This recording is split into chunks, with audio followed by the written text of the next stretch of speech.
Qu'est-ce que le twang? Dans cette vidéo d'aujourd'hui, c'est le sujet dont je vais te parler parce qu'on en entend de plus en plus parler. Mais en fait, le twang, est-ce que c'est juste dans la musique country qu'on l'utilise?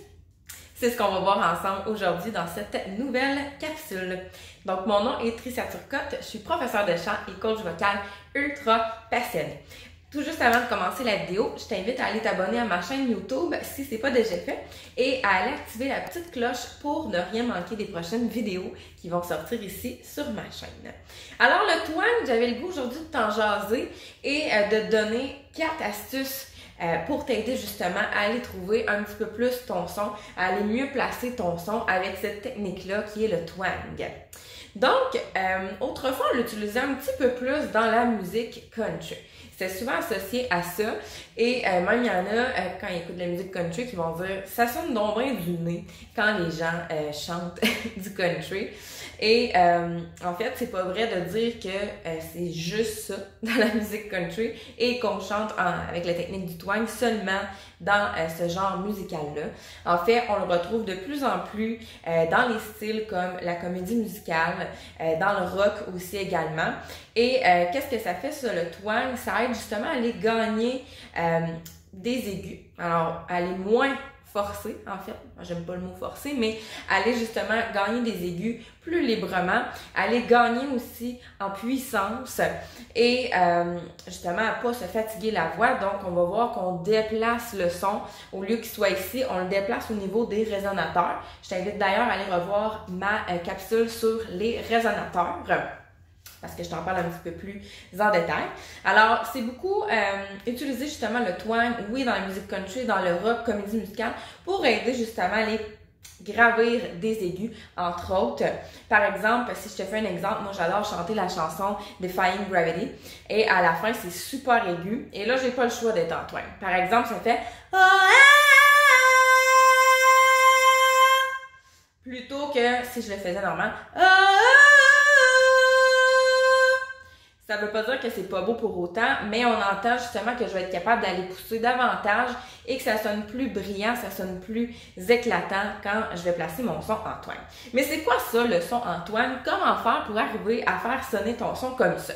En fait, moi, il y a 4 exercices que j'aime beaucoup, que je montre souvent en atelier. Donc, le premier, c'est la sorcière. Donc, je t'invite à tous les essayer parce que probablement qu'il y en a un des 4 que tu vas sentir un petit peu plus que les autres. Alors, la sorcière, je t'invite aussi à te promener sur différentes notes.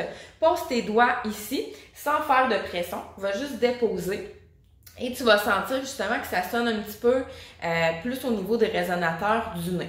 Donc, ce n'est pas nécessairement un son nasal, c'est un son nasillard, le twang. Et si on le fait ensemble, l'exercice de la sorcière, on se promène sur différentes notes.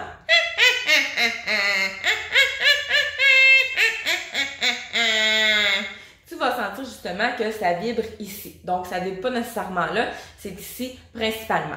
Alors ça, c'est l'exercice 1, la sorcière. Exercice numéro 2, le coin-coin du canard. Alors, si on l'essaye encore sans faire de pression. Coin, coin, coin, coin, coin, coin, coin, coin, coin, coin, coin, coin, coin, coin, coin, coin, coin, coin, coin, coin. Là, je t'entends me dire « Ouais, mais je chanterai pas ma chanson en canard. » Non.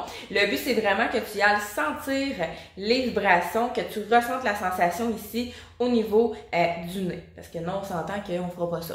Mais je pourrais faire...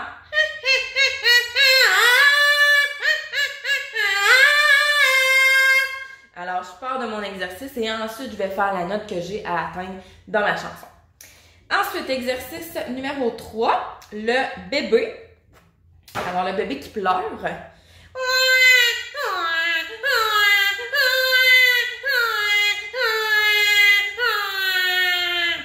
Alors, encore une fois, ça se peut que tu le sentes plus ou moins. C'est pour ça que je te fais promener sur les différentes notes parce que plus tu vas être aigu souvent, plus ça va aller vibrer haut. Et finalement, le dernier exercice, peut-être tu l'as vu, ceux qui connaissent la méthode Estil, alors c'est la sirène signe.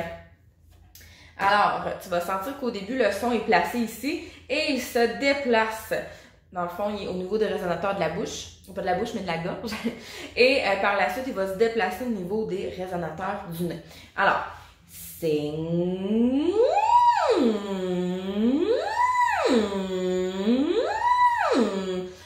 voir aussi au niveau du larynx que c'est abaissé un petit peu plus et ça remonte. Alors, sirène signe numéro 4. Alors, je t'invite à les essayer, ces exercices-là. Petit bonus aussi, il y a le chien qui pleure.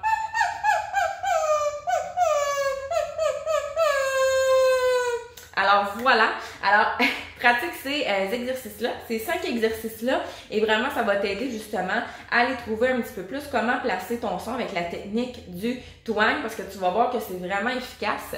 On s'entend que, par exemple, les chanteurs rock, qui ont à chanter, mettons, 30-40 chansons, c'est parce que c'est pas nécessairement la voix, parce que justement, ils vont utiliser davantage cette technique-là pour se fatiguer moins rapidement la voix, puis justement que ça sonne tout en puissance. Alors, c'est à ne pas négliger, c'est une technique justement de plus en plus courante.